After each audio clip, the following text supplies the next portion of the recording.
voulu développer dans le football. De toute façon, c'est ce qui a animé ma vie, moi, dans les 20 dernières années. Et puis, animer quelque chose au Sénégal, développer quelque chose au Sénégal, c'est quelque chose qui me tient à cœur. J'ai toujours crié mon amour de ce pays et de ce continent. Donc, la première destination là où je me suis rendu après avoir fini ma carrière, notamment, c'est dans mon pays, au Sénégal. Et puis, j'ai essayé de chercher le meilleur endroit, les meilleures personnes avec qui je pouvais collaborer. Et naturellement, le maire Maguette est un des tout meilleurs au Sénégal, j'ai envie de dire. Donc, collaborer avec lui, ça a été assez facile. Et donc le choix de Rof, il a été fait par lui, il a été fait stratégiquement. Je lui ai fait confiance et j'ai foncé. On est là aujourd'hui, alhamdoulilah, pour pouvoir célébrer tous ensemble. Voilà, le coût global, pardon, il va beaucoup varier en fonction des travaux, en fonction de ce qu'on va faire. On verra, on a une assiette financière qui est entre 2 et 3 milliards, et puis on va voir ce qu'on peut faire dans cette assiette financière. Et l'objectif, il est simple, c'est de pouvoir développer les futurs joueurs du Sénégal, les futurs joueurs qui auront peuplé un peu les terrains européens, Inch'Allah, et peut-être l'équipe nationale du Sénégal, en toute humilité. J'ai l'exemple de mes pères, un peu, Saher Seck et Madi, qui ont fait 2 projets qui étaient vraiment exceptionnels. Il y a 20 ans, 15 ans, 20 ans, ils ont eu une vision, ils l'ont mise en exécution, et c'est aujourd'hui que moi je viens avec ma vision et je la mets en exécution en espérant pouvoir atteindre au moins ce qu'ils ont fait. J'en serais très fier. Une équipe, oui, il y en a une. Alors je ne sais pas si vous êtes au courant, mais j'ai racheté un club qui est basé dans la région de Thiès, qui joue en 2e division, et c'est ce club-là que je suis en train de développer. Et puis ces infrastructures vont me permettre vraiment de pouvoir atteindre l'excellence, parce que dans le football, si tu veux atteindre vraiment le haut niveau, il te faut des belles infrastructures, sinon tu peux pas avancer, parce que sans infrastructure, tu ne peux pas développer le type de joueur que tu peux développer. Et aujourd'hui, on le voit encore, je reprends ces 2 exemples-là, Génération Foot et de Djambar.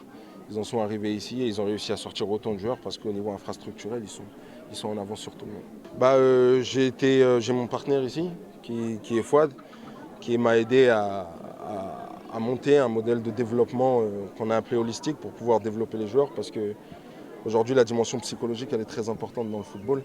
On le voit avec l'avancée des médias de masse, on le voit avec les réseaux sociaux. Et à un moment donné, si on veut des joueurs qui soient performants, il faut qu'ils soient équilibrés émotionnellement. Et c'est sur cet aspect-là qu'on va essayer d'innover et de ramener un peu d'expertise, et en espérant pouvoir encore une fois atteindre des niveaux de développement des joueurs, et de pouvoir leur donner l'opportunité d'aller à l'extérieur pour qu'eux puissent revenir et faire ce que nous on a fait.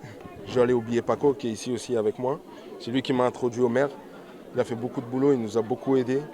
Et je le remercie lui aussi, parce que sans lui, on n'en serait pas là, comme monsieur le maire a dit un peu plus tôt. Il y aura des terrains, il y aura des logements, il y aura tout ce qu'on peut avoir dans un centre d'entraînement. Il y aura aussi un terrain qui sera aussi dédié à la communauté. Quand ils veulent venir, ils peuvent venir s'entraîner. Et puis on va essayer, ouais, il y aura des activités maraîchage aussi qu'on va essayer de mettre en place. Mon objectif, c'est de pouvoir nous nourrir, nous, dans le centre, de tout ce qu'on va cultiver. Et derrière, s'il y a du surplus, c'est essayer de le donner à la communauté, parce que c'est le principal. Des objectifs, il y en a plusieurs, il y en a plein. Alors, il y a des objectifs pour le club, il y a des objectifs personnels. Pour le club, j'espère, encore une fois, comme je l'ai dit tout à l'heure, pouvoir développer des joueurs et puis leur donner la possibilité à eux aussi de faire effet le boule de neige. Et puis personnellement, moi, si je vois mon pays se développer en infrastructure, en ressources humaines, je suis très content. Ce projet est une aubaine pour nous les villageois de Rof, parce que nous sommes dans une zone rurale où l'activité économique est dominée par l'agriculture et l'élevage. Donc c'est un projet non seulement qui va nous donner une opportunité, parce qu'il va générer beaucoup d'emplois. Et quand on parle d'emplois, quand même, on parle d'une sédentarisation, parce que c'est un village de 200 années, ou plus d'ailleurs. Et malgré ce nombre d'années, on a vu que le village n'a pas tellement grandi. C'est-à-dire qu'il y a l'exode rural massif. Parce que nous sommes dans une zone où les 2 activités rurales, quand ils ne marchent pas, les gens sont obligés de partir vers la ville. Donc avec ce projet-là, non seulement les jeunes vont trouver du travail, mais au-delà de ça, on a investi sur les ressources humaines. C'est-à-dire d'ici 15 à 20 ans, nous aurons des enfants qui pourront faire partie de ce projet et qui seront peut-être, si Dieu le veut, qui vont réussir. Et s'ils vont réussir, ça sera le retour au bercail, parce que Dembaba désormais est une personne parmi nous, mais nos enfants vont faire un retour triomphal. Donc c'est une occasion pour nous de remercier le maire de Malicounda Maguette Sène, vraiment, parce que Roff, c'est l'une des 22 villages les moins peuplés de la commune.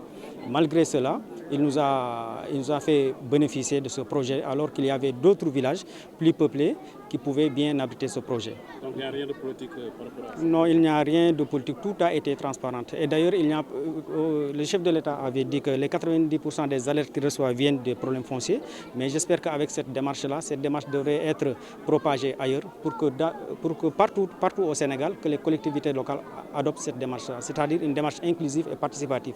Depuis que le projet a été annoncé, le maire nous a remis le projet, on a fait des études avec des experts, parce que dans le village, il y a des gens qui connaissent bien le côté foncier, mais aussi on est parti ailleurs pour voir des experts en dehors du village. Et au finish, on a vu que le projet était un projet bénéfique. C'est pour cela que les réunions ont été tenues au village. Nous avons aussi tenu des réunions avec la municipalité, dirigée par le maire. Nous avons tenu aussi des réunions avec le promoteur lui-même. Vous savez, quand on parle de jeunesse, ce n'est pas tout simplement le foot, parce que le football n'est tout simplement un loisir, mais c'est devenu un métier, un gagne-pain.